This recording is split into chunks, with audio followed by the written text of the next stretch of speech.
flow. Apart from that, you can try to use a DVC, you can try to use ML flow. So these are the platforms which is already available. So where you will be able to build maybe a testing, development, as well as staging, or you can say a production, plus you will be able to do a model retraining. So these things are possible with the help of DVC, MLflow, TFX, and there are so many other platforms which you will be able to find out. And apart from that, so let's suppose if you have to integrate your model with a website or something. So again, that is like a pretty much easy. So easy in terms of you just have to host your model maybe over a AWS, or maybe over a Heroku, maybe over a GCP, maybe over a Azure, and then you have to expose that as an API. Right, that is a second way. So where you don't need any kind of like a pre-built system kind of a DVC or maybe a ML flow. So those things are not required. But the cons over here is you will have to manage your retraining, you will have to manage your like fine tuning of the model, and again worsening of the model by yourself. So you will have to create these kind of a pipeline by yourself, which is again pretty much possible, and we do that in a big projects. Right, so we try to create our own pipeline for all such kind of things. And yeah, so hosting or maybe like giving an input to a model from some of the like a website based or maybe app based platform is easy if you have hosted just a physical file over a cloud. That's it. So just like calling your model in a local system, the only thing is through an API. That's it, nothing else. An API anyone can create with the help of a Flask, or maybe with the help of Django framework, and there are other frameworks which is also available. So Flask is one of the easiest one. So with that, without even doing like much of coding, so you can try to host it. So that will be my answer.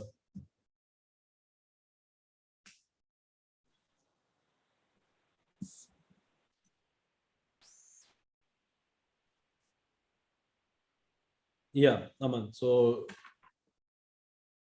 Yeah, Sudhanshu. Thanks for that answer. I have some more queries here.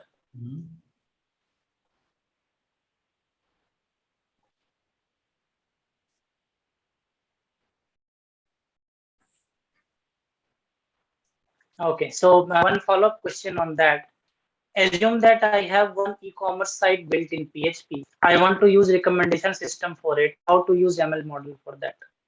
okay, so first of all, what kind of a recommendation system you are trying to create, right? So that matters a lot. And again, let's suppose if I'm trying to, recently we have done one project, so where we were trying to recommend a different kind of resume or profiles based on the job descriptions. So that is again one kind of a recommendation system.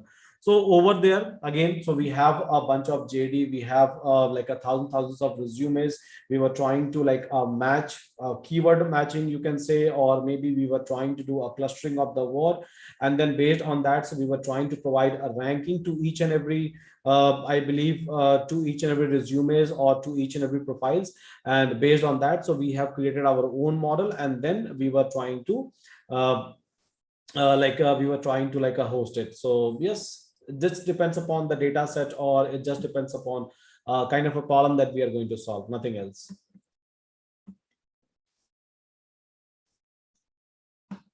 Yeah, Aman, so I think there is some issue with your internet, I believe.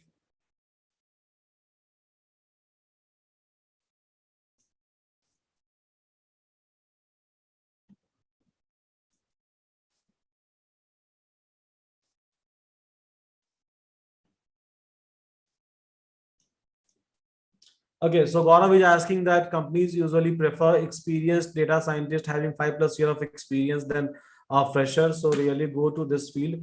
See, it's not like Gaurav, company prefer to take you if you are like if you are having some sort of experience.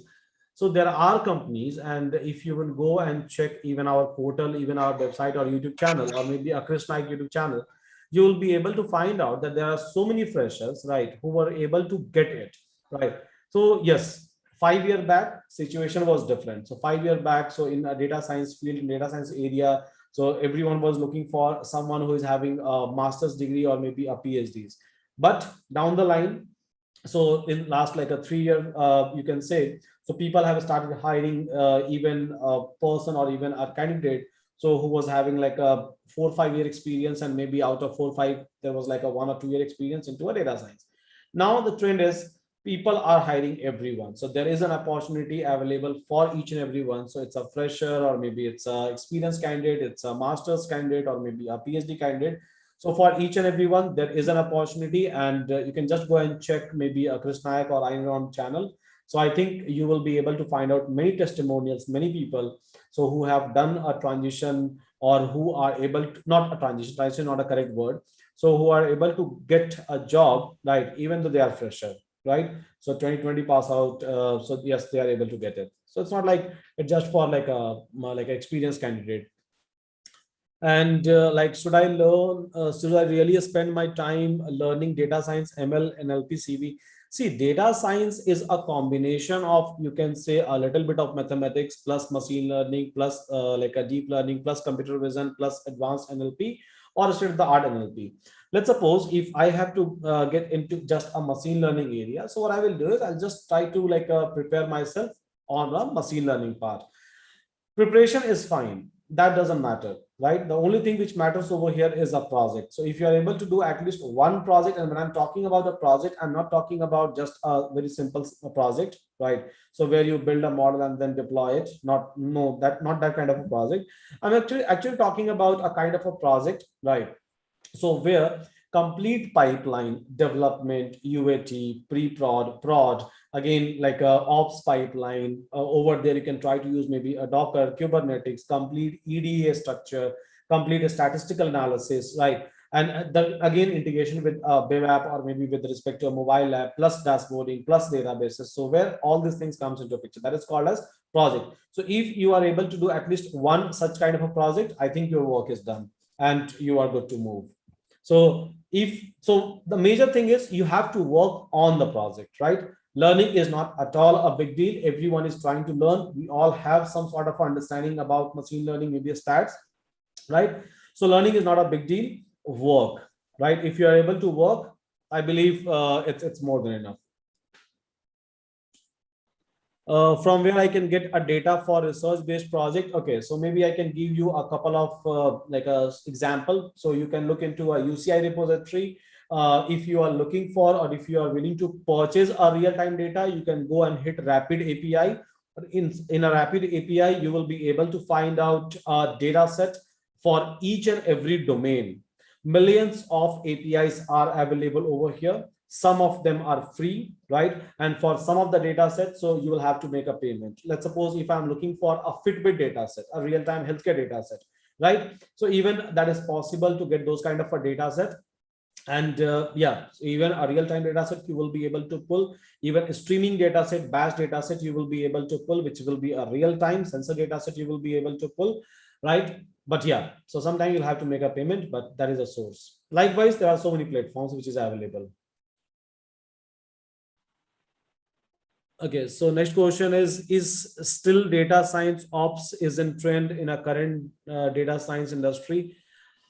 Yes, if you, I think you're talking about OPS, ops means you're talking about the operational part, right?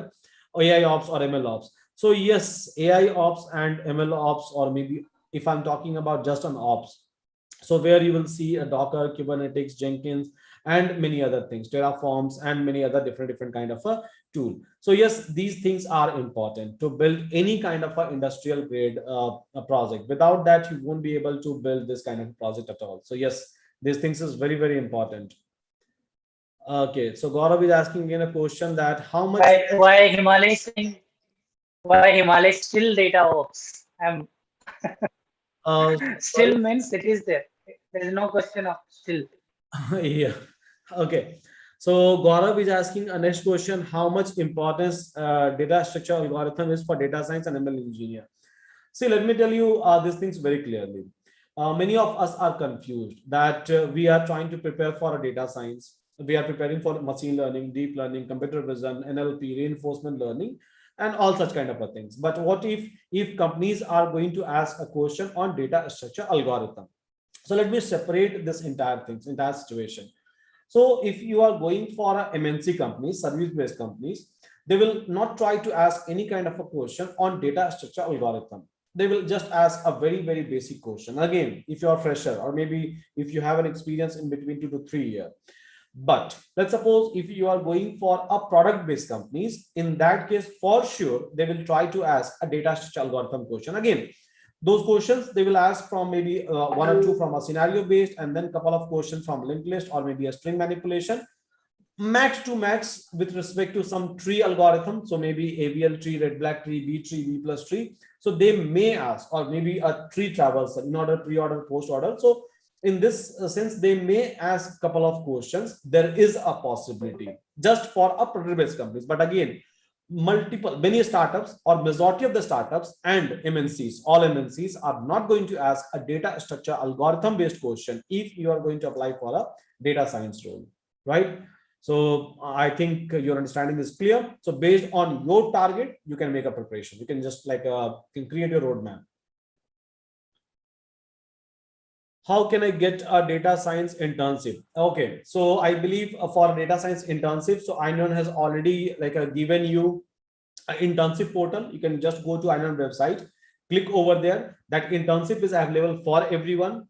Projects are available in machine learning, deep learning, NLP, computer vision, even in research, right? Even for a business analytics, projects are available. So you can go, you can choose, you can even create your teammates. I have clearly given an instruction over there, right? And you can start doing an internship. And if you require any kind of a help, so we have already given you instruction that, okay, this is the way by which you will be able to get an help from Ainon team, right? So feel free to get an internship certificates and each and everything. It's available without doing any kind of enrollment, right? You are not supposed to do any kind of enrollment. You're not supposed to make any kind of payment. Just work and learn, right? Just to like achieve that those things. So we have created this like an internship for all kind of a platform. When should we prefer logistic regression over a SVM model? See, just try to understand a situation, right? So let's suppose if I'm trying to, because SVM and logistics, we are trying to use these two for a classification, and I believe you are trying to compare in terms of a classification itself. So whether I should go ahead with the logistics or whether I should go ahead with the SVM. So let's suppose logistics is basically a probability based model. And maybe I'm trying to achieve a binary class classification or maybe a multi-class classification where, so I have a very small margin to separate two objects or maybe a two entity. In that case, logistic regression is not going to give you a clear separations at that point of a time. So you are supposed to use support vector machine or support vector classifier most probably. So it will always try to create a margin line, and based on that, it will be able to do a very clear separation. So this will be my answer. So logistic over SVM or SVM over a logistics. How can correlation with the sentiment analysis with deception detection? If you can reframe your question, so I will be able to answer in a better way. Yeah. What are the ways you can check the accuracy of the model? So again, depends upon your models, right? So whether you are trying to build a regression model, so way will be different. If you are looking after maybe a classification, so ways will be different. And if you are looking for a clustering, so in that case, it will be different. So it simply depends upon your model, right? What kind of a model you are trying to create. So again, you can't apply a same thumb rule for each and every model, because for regression, so it will be different, classification will be different, and clustering, it will be different. Sir, I don't have much idea about this. Can you please tell DevOps and ML ops using data science? See, whenever we try to build any kind of a project, right? So industry wise, we always try to create a multiple layers, or you can say that we try to create a pipeline. There will be a development pipeline. There will be a testing pipeline, which we used to call as a UAT, user acceptance testing. Then there will be a prod environment, or you can say staging environment. And then there will be a pre-prod, and then there will be a prod. So to achieve this pipeline, right? So we try to create maybe a CI/CD, or we try to use a CI/CD kind of a approach, continuous integration and continuous deployment kind of a, or development kind of a approach. So where multiple people will be able to contribute in a single project, in one single project at a time. So maybe some UI UX team is working, some data scientist team is working, some backend team is working, API teams is working, some cloud engineers are working. So all of them will keep on working in parallel, and then they will be able to push code. Then there will be a merge, and then after that we'll create a build, and then finally it will go for the deployment. So all these things you can achieve with the help of ops. And again, to achieve this entire ops pipeline, there are multiple tools which is available in a market, multiple frameworks which is available in the market. So you can try to use any of these, and then you can try to achieve it. What type of a database is the best for Hadoop admin to use? It's not like databases are good or bad. There is something called as CAPE theorem, CAP, consistency, availability, and partition tolerance, right? So based on this CAPE theorem, so whatever databases fits in for your respective transactional data or maybe a warehousing data, right? We try to choose a particular like a databases. So if I'm talking about a Hadoop, so in general, people prefer to use HBase over there, right? If I'm talking about a Hadoop, because of its like a consistency, availability property, you can say, plus yes, it provides you a partition tolerance as well at the same point of a time.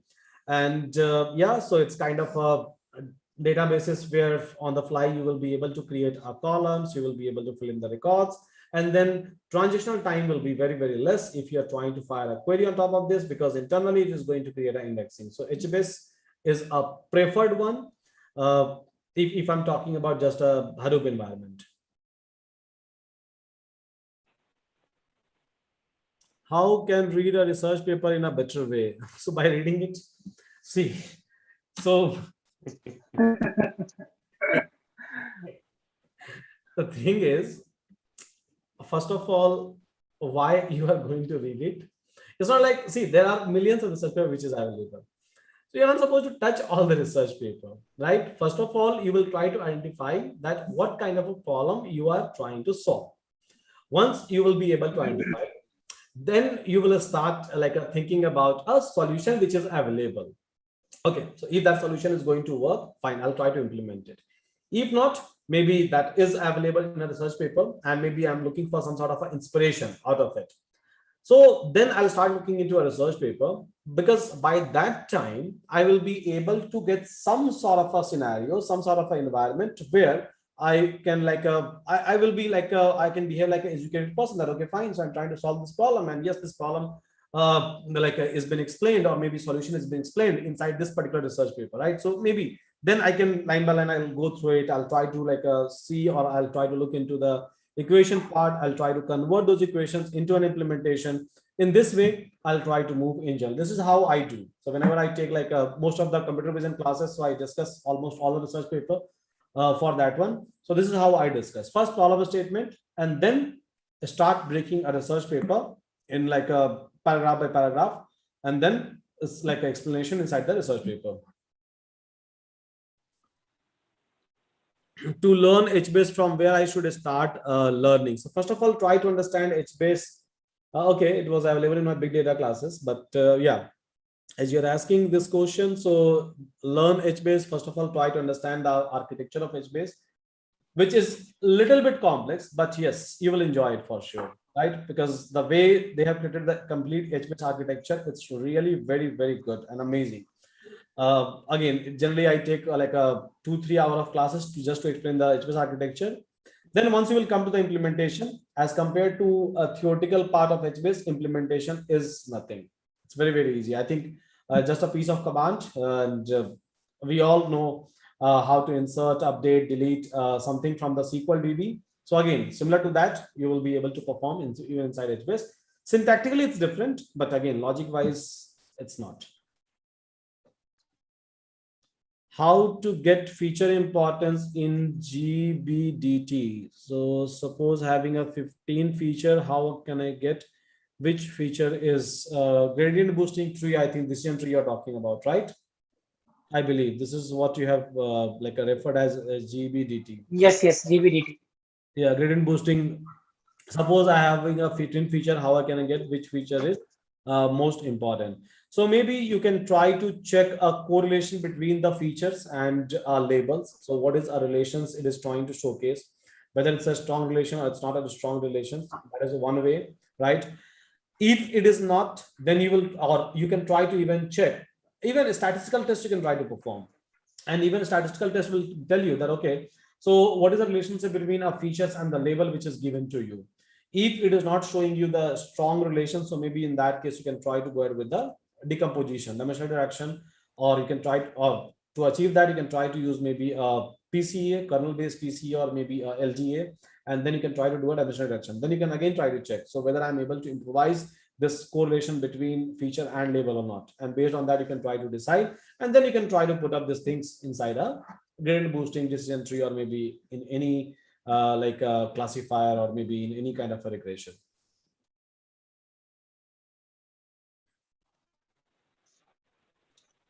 Any research idea in sentiment analysis except negation handling or sarcasm? Please answer. Any research idea in sentiment analysis? Okay. Sarcasm, negation handling, or sarcasm.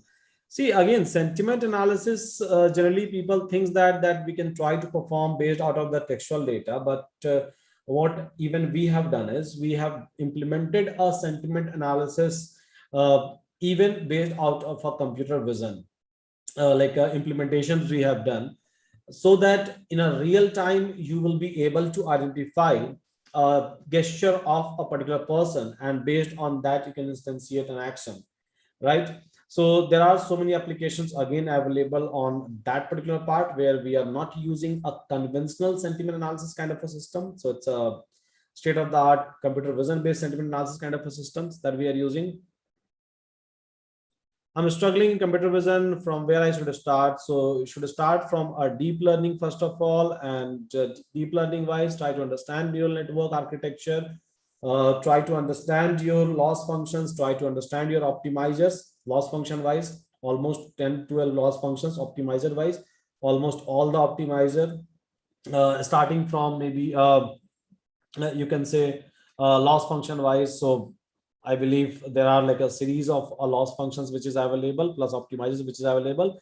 Then try to explore CNN architecture, starting from like, let's suppose AliNet, AlexNet, VG16, VG19, ResNet 50, ResNet like a 35, or maybe InceptionNet, GoogleNet, DarkNet, right? So try to explore these things, and then get into a detection part, object detection part. Again, there are multiple frameworks which is available for object detection. One is YOLO, another one is Detectron, and then the powerful one is a TFX or a TensorFlow object detection, right? So version 1, version 2, both is available as of now.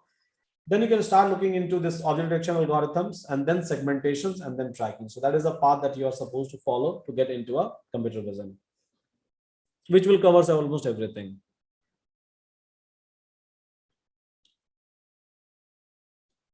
Is computer vision, OCR, NLP having a good career growth? See, OCR is just a module which falls under computer vision, or maybe which can be used even for the general purpose, right? So computer vision and NLP. So yes, there is a very good career growth and options you will be able to find out. And again, it's not very tough to learn, but again, everything comes, or maybe everything will be able to give you a benefit if you are able to convert your learning into a project. And when I talk about a project, I'm talking about actually an industry grade project. I'm not just talking about a simple classifier or something. Can data science ends in a near future because everything is automated? No, it's not like that, right? So if you will just go and see 1990s, or maybe like 2000, even at that point of a time, we have done so much of automations, right? So much of new things we have introduced to the world, but it's not like we are not doing it again. So we are trying to explore life on a different planet, and just imagine, and again, yeah, so people have started like doing it. So just imagine the impact of it, and just imagine that where we will be after 20 or 30 year, or maybe after 40 year, and we are yet to like establish our colonies on our different planets. So I believe whatever automations we are doing, that is not enough, right? So we have to do a more. Artificial intelligence is going to, not just artificial intelligence, just one of the tech, right? All the tech is going to play a crucial role, and even a phase of this step is going to change gradually, slowly and gradually, for sure, right? So yes, things are not going anywhere. Label of these things will change. That's it, right? Things will be here for sure. How do we test our ML code? There's nothing called as ML code. It's just a code, right? There's nothing called as ML code or DL code or Vision code or NLP code. It's just a code. And again, to test all of those things. So yeah, so in machine learning or in deep learning or in AI, we use a different testing strategy that again depends upon what kind of applications you are trying to build. Is it necessary to have a good rational knowledge to be in data science field? No, not at all. Any course related to a sentiment analysis in iNeuron? See, there is nothing called as course related to sentiment analysis. It's a project, and again, that sentiment analysis can belong to different things, right? So it's not just like a one course, and don't go after just a sentiment analysis. This is not going to give you a chance to your resume, right? Try to learn the entire ecosystem, not just one, and then don't just go after the one thing like a sentiment analysis. As a fresher in IT sector, what type of a profile I can expect depends upon your skill set, Jayad. So if you have a skill set in ML, you will go for the ML. If you have a skill set in UI UX app development, again there is an opportunity, a huge number of amount of opportunity. If you are good with the cloud, you will be able to get an opportunity in a cloud. If you are good with the ops, you will be able to get an opportunity in an ops, right? So depends upon these skill sets. You can try to pick and choose anything. AI is not the only thing which you are supposed to choose. You can even look for other things. That's completely fine. How to understand sentiment analysis in a social media sarcasm? Which NLP method is used? See, method wise, you can try to use any transformer based models, right? To segregate or to maybe do a classifications on top of this data. Again, there are almost all the models coming nowadays, which is pre-built, or maybe you can just try to apply a transfer learning. Starting from like a BERT, Albert, Elmo, GPT, GPT-1, 2, 3, Electra, Albert, Distilbert, you can try to use any of these models. There is no issue.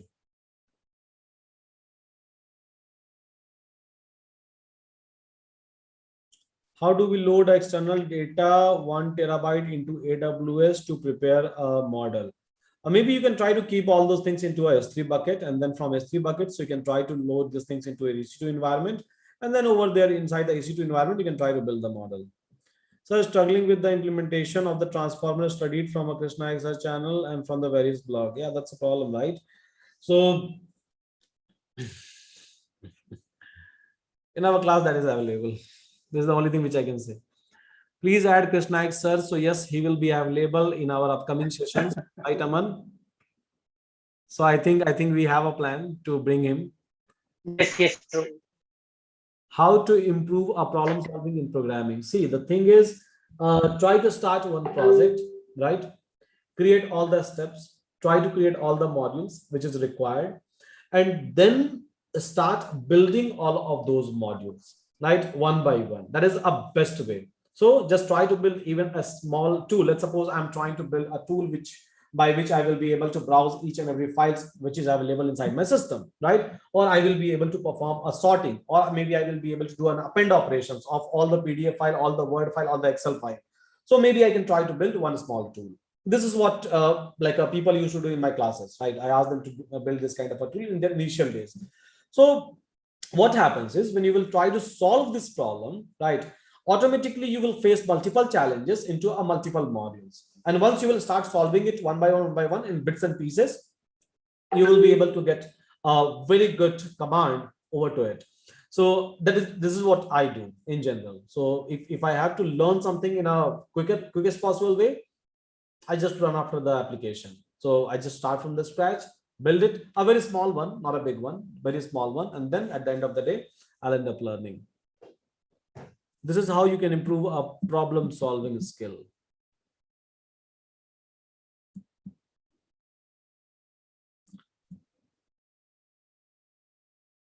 So in data science field as a fresher, what profile I can expect, like a data analyst or ML scientist belonging to a doesn't matter whether you belong from mechanical or some other background, right? And yeah, so people are not going to see you a guy who is coming from a mechanical or maybe a civil or maybe from a IT or CSC background. They will just try to evaluate you based on the work and the project that you are going to mention inside your resume. And don't mention just a basic or some GitHub project. Try to mention some good one.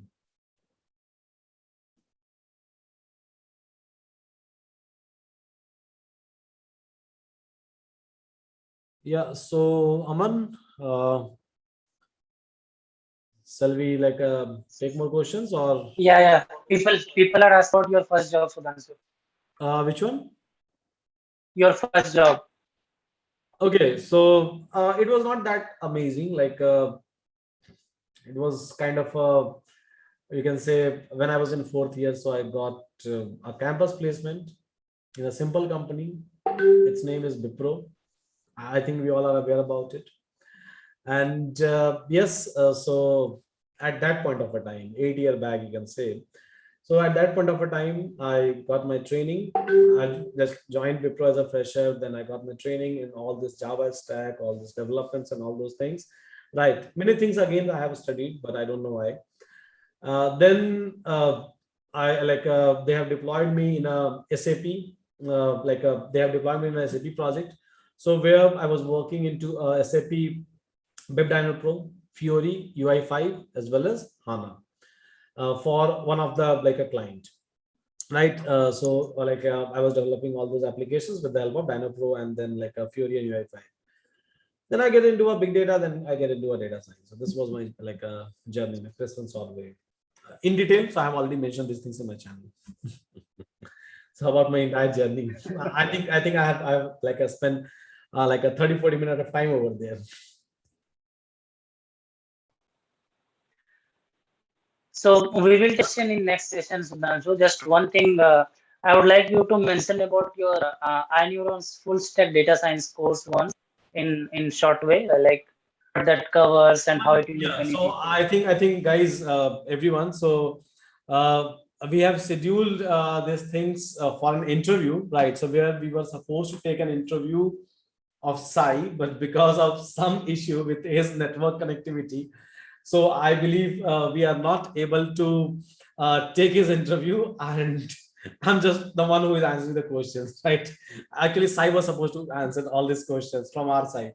So that was Yeah. a, but yeah, things happens in life. So me and Aman started like talking about your questions, and I believe I have answered all of your like questions, most of your questions, I believe, and the rest of your question I'll answer maybe next time. Yeah. How Sure, much sure. DSA is okay? So Mayank is asking how much DSA is basically required to get into a product-based companies as a data scientist. Okay, so Mayank, I can help you out in this way. So Aman, so just do one thing. Maybe by tomorrow morning, right? So ping me over, Yeah. and then I'll give you one entire like a complete like a sheet that we have prepared for an interview question, only for label 1, label 2, label 3. So label 1 question I believe I can share, right? So Mayank, only that much is required. Mhm. You are able to cover just that much of interview questions. Most of the product based companies you will be able to cover. I'm not talking about fan and all those things, right? Let's not discuss about that part. Let's talk about a product based companies where you will be able to crack easily, right? So there is a list of questions. No one is going to go beyond that one. I think 250 plus questions we have already prepared for a label 1 companies, a product based companies. So just try to like upload those things maybe in your description box, Aman, by tomorrow morning. And yeah, man, from there you can download it. Yes. So it's a complete question that we have Sure, sure. Yeah. like make use of it. Sure, Sudhanshu, I'll do that. Yeah. So And another thing, uh, can you hear me, Sudhanshu? yeah, I can hear you. Yes, man. So what's telling is to some of these guys, maybe full stack data science course by Neuron may be beneficial, I feel. Maybe, So can you just talk a little bit in yeah. So few? maybe in the next session, so you can make an announcement. So yeah, that's completely fine. Yeah. So I think I Sure, can sure. Yeah, like explore and all those things. That can be done anytime. sure, sure. We will take one question, one last interesting question. Okay. Okay, this is AWS, so we will not take. Okay. Mahesh is saying I'm dealing with millions of data in retail industry. Okay.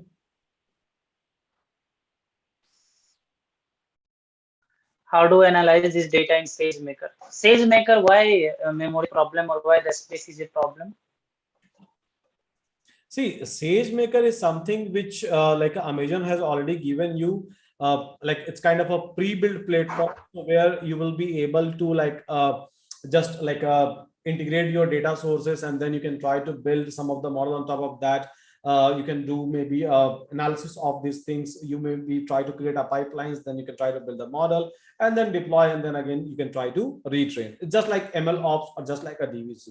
In a backend, SageMaker is using some of the resources, some of the instances, right? So if you are getting a memory error or mom kind of error, right, or om kind of error, out of memory kind of exceptions, if you are able to get, simple, just try to increase the instances, because for sure it is not able to do it is not able to maintain the caching of it, or it is not able to like load entire data set inside its main memory on which like you are using SageMaker, right?